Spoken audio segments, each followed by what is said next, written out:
Ngayon lang uli ako nakapag-video pero kasi ano po mga 2 weeks yatang bumagsak yung katawan ko. Yung blood sugar ko bumagsak po, hilong-hilo talaga ako. And then nagkaroon naman ng diarrhea naman or ano. Yan po, sunod-sunod yung pagkakasakit ko.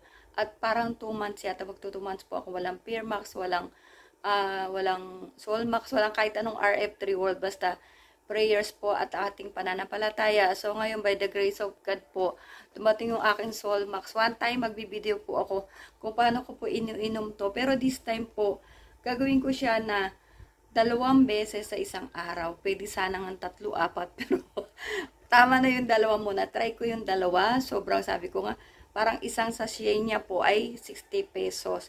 Yan. So, kaya may pera kayo talaga, I suggest po talaga, I urge na wag na po tayo magtipid. No po, kawasan na ng araw. So, wag niyo na masyadong tipirin sarili niyo o kaya yung kamag-anak niyo na pwede niyo matulungan, tulungan po natin. Okay? Ako kaya, sabi ko nga, kahit 2023 nakilala ko yung RF3 World po, hindi ako bumibitiw kasi ito tayo yung binigay ng Diyos. Bakit nga pa? Kasi sabi ko nga, 2018, 2017, pinakit na sa akin ng Pearmax ng Panginoon, pero hindi pa ako stroke nun. At hindi ko nga alam na gagamitin ko po siya. So, ayan, meron tayo, gagamitin ko from time to time, mag-update po ako sa inyo.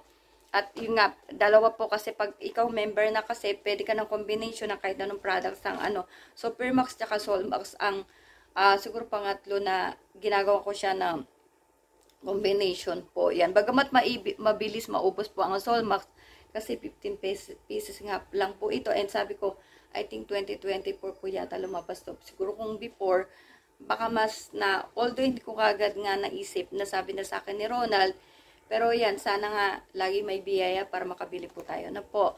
So, kaya kung kayo talaga may kakilalan may sakit po, tulungan po natin sila, ipakilala po natin ang Pearmax po First Hormonal Balancing Cream sa buong mundo, kaya tayo nagkakasakit kasi hindi po balanse po ang hormones natin. Yan. So, ang Pearmax po ang nakakatulong. Although may mga herbal naman na pwede natin itulong, kaya lang hindi tayo laging nakaka-herbal. May mga masustansya pa, kaya hindi naman tayo lagi nakakabili, di ba po? So, ito kasi nga, ito na yung pinaka maintenance ko. Ito na po yung ayun, si Jero, nung may ano siya sa tenga, hinahanapan niya ako ng gito, ubus na rin po, basta kumikirit kasi yung tenga niya po. Ito ang ginagamit ko sa buong family ko, yan, asawa ko, ganun din, nag-try din siya, ano ba yung sa high blood yata, hindi ko matandaan yan po. So, kain na ng sakit.